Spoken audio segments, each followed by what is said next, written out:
twongeye kubasuhuza tubaha ikaze tubabwira ngo umugoroba mwiza kuri we wamaze gukora subscribe kuri Shimirwa TV nawe utarayikwa banzu ikuri kugira ngo tujye tubana umunsi ku munsi tugarutse ku makuru bari kuvugwa muri Republika ya Demokarasi ya Kongo. Reka tubanze turebere hamwe incamake z'amakuru tugiye kubagezaho. Muri Republika ya Demokarasi ya Kongo havugwa imirwano muri Kivu y'Amajyaruguru muri teritwari ya Masisi ndetse na Walikale. Imirwano ikavuga yuko ikomeje gufata indi ntera ndetse M23 ikomeje kubahurira n'uruva gusenya. Tubunyarukiye no muri Kivu y'Amajyepfo turebe ibitero karahabutaka biri kubera muri Bukavu, aho bivugwa neza yuko mu birometero 25 gusa uvuye ku kibuga cy'indege cya mu birometero 25 gusa uvuye ku kibuga cy'indege cya Kavumu yuko umutwe wa ingabo za FARDC ndetse na wazalendo zabashije kuba zakataka M23. Tubunyarukiye no muri Rucuro turebe igitero karahabutaka cyahabereye aho M23 yagabweho igitero gikomeye cyane. Turibunanyarukire hano turibunanyarukiye muri Uvira naho turebe uburyo M23 irimo irategura kwataka igitero gikomeye cyane kugira ngo ibashe kuba yafata uyu mujyi.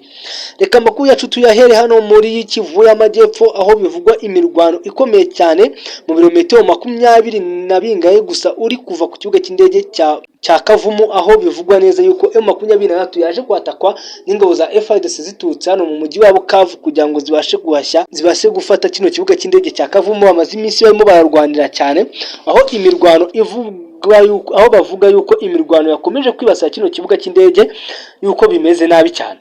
M23 yakomeje kuvuga yuko ikomeje guterwa n'ibitero bitungwanye bya FARDC ndetse na FDNB gisirikare cy'u Burundi ndetse na wazalendo, aho kuri uyu munsi mu gicamunsi cyo ku itariki ebyiri z'ukwezi kwa 11 2025 baje kugabwaho ibitero n'ingabo za FARDC zituruka mu mujyi wa Bukavu zinjira hano ku kibuga cy'indege cya Kavumu, aho bivugwa neza yuko imirwano yahabereye y'ibitero y'imodoka y'imbunda ndetse n'imodoka z'intambara. Bivugwa yuko hanageze drone ariko ntihatinde bitewe nuko FARDC yabashije gukoresha imbunda zikomeye cyane ikoresha z'ubwinzi kuri iki kibuga igasubizayo igitero cya drone cya FARDC. Reka tunyarukiye no muri Kivu nanone y'Amajyepfo aho tukomereza hano muri Kivu y'Amajyepfo ari kuvugwamo inkuru nyinshi cyane z'intambara, aho M23 yamaze gutangaza yuko bitarenze kino cyumweru igomba kuba yafashe umujyi wa Uvira kuko ari wo mujyi urimo atiza umurindi ingabo za FARDC ndetse na FDNB na wazalendo. Avuga neza yuko bagiye kwataka hano muri Uvira kugira ngo babashe kwigarura, babashe gukumira ibitero bikomeye cyane birimo byabera muri aka gace kugira ngo babashe gusubiza inyuma ingabo za FDNB ndetse na wazalendo. Ahangaha biri gusobanura neza yuko imirwano igiye kwimukira muri Kivu y'Amajyepfo muri Uvira yuko nta muntu ushobora kuyisubiza inyuma kuko babona yuko nta kintu cyakorwa mu gihe batarasubiza ibitero biri gutegurirwa muri Uvira. 23 ikomeje gutangaza yuko nta gihindutse ibitero igiye kubyimurira muri Kivu y'Amajyepfo muri teritwari ya Uvira bitewe nuko M23 ibona yuko ariho ibitero biri kuyagaba, ariho biri guturuka, ari naho imirwano iri gutegurirwa. Reka tuve hano muri Kivu y'Amajyepfo twerekeze muri Kivu y'Amajyaruguru ariho imirwano ikomeje kurimbanya ndetse no gukora agashya mu bitandukanye, aho M23 ikomeje kwatakwa bikomeye cyane ikanatsindwa no muri Kivu y'Amajyaruguru. Ahangaha ni muri teritwari ya Masisi aho bivugwa yuko imirwano ikomeje kumera nabi mu minsi 3 ishize. FARDC yahanuye indege za M23 ebyiri. M23 ikabivuga yuko izo ndege arizo yifashishaga mu gutanga ubufasha ku basivile, ariko FARDC ikavuga yuko izo ndege yazanuye kwa ko yabonaga ko ari indege z'intambara ziba zirimo zacunga umutekano hano muri ako gace ka Masisi. Bavugwa neza yuko hano muri Masisi no kuri uyu munsi hagabwe ibitero bikomeye cyane kuri M23 mu masaha y'igicamunsi, ubwo ni mu masaha y'isa 7 kuzamuka kugeza kuri uyu mugoroba mu isaha y'isa 12 by'imirwano yari irimbanyije ngo nta muntu numwe usohoka mu nzu.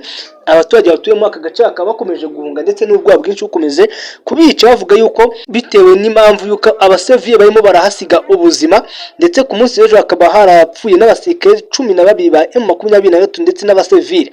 Societe civile muri Kivu y'Amajyaruguru muri teritwari ya Masisi ikomeje gutabaza hamagara imiryango yita ku mpunzi n'imbabare yuko bakora ibishoboka byose kugira ngo babashe gufasha abaturage bo muri aka gace kuko bamerewe nabi bitewe nuko nta gikorwa na kimwe kigikorwa. Societe civile yakomeje gutangaza yuko abana bakomeje kuguma mu ngo, amashuri yafunzwe mu ntangiriro z'ukwezi kwa 10 kugeza n'ubu nta mashuri arafungurwa bitewe n'uko kano gace kabaye isibaniro y'imirwano ndetse hahoramo intambara ikomeye cyane y'amasasu n'imbunda ziremereye ndetse n'ibitero by'indege na drone. Ahangaha gusa no muri Warikare, ahangaha ni muri Kivu y'Amajyaruguru, naho tukiri ni mu birometero bike urimo wava muri Masisi, hakaba havugwa naho ibitero bikomeye cyane M23 iri kugabwaho, binahamya neza yuko M23 itakiri kugenzura kano gace ka Warikare, ahubwo irimo yagenzura mu byaro bitewe n'uko umusada wose urimo wava muri Warikare uza Masisi biri kugaragara ko ari intwaro n'imbunda n'imodoka z'abasirikare ba FARDC bigabije imihanda. Bavugwa neza yuko kuri uyu munsi M23 bayatatse aho yari iherereye ku birindiro byayo, bakaba bayatse bakayisubiza inyuma bikomeye cyane. Abasirikare bamwe ba M23 bakaba basize ubuzima batabashobora gutangazwa na M23, ikaba nta kintu irabivugaho ku basirikare bayo bapfuye kuri uyu munsi bishwe n'ibitero by'indege ya FARDC yagabye ku birindiro byayo muri Warikare. Bikaba bivugwa yuko M23 abarwanyi bayo bamwe na bamwe bamaze guhunga bitewe n'uko kano gace bakomeje kugahuramo n'ibibazo. Reka tugaruka hano muri Rucuro, akaba ariho hari kuvugwa imirwano ikomeye cyane muri aka kanya tuvugana, aribwo update y'amakuru mashyashya y'imirwano iri kubera muri Rucuro ari maraza avuga yuko hano muri Rucuro rwose M23 bangiye kuyataka bayisanze mu birindiro byayo, kandi ko imirwano ikomeye cyane bitewe n'uko ari imirwano iri gukoreshwamo n'indege za gisirikare za FARDC ndetse na drone irimo irarasa bikomeye cyane. Abarwanyi ba M23 bakomeje kurwana urugamba rukomeye hano muri teritwari ya Rucuro.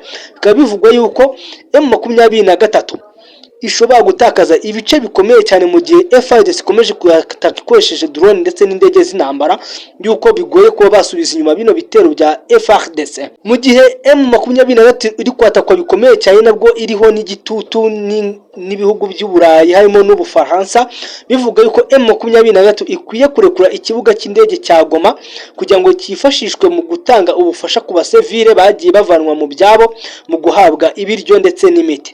M23 ikavuga yuko idashobora kwemera ibyo bintu, yuko itakemera gutanga ikibuga cy'indege, kandi ko itashobora kukirekura bitewe n'uko FARDC itari kubahiriza amasezerano basinyiye i Doha muri Qatar.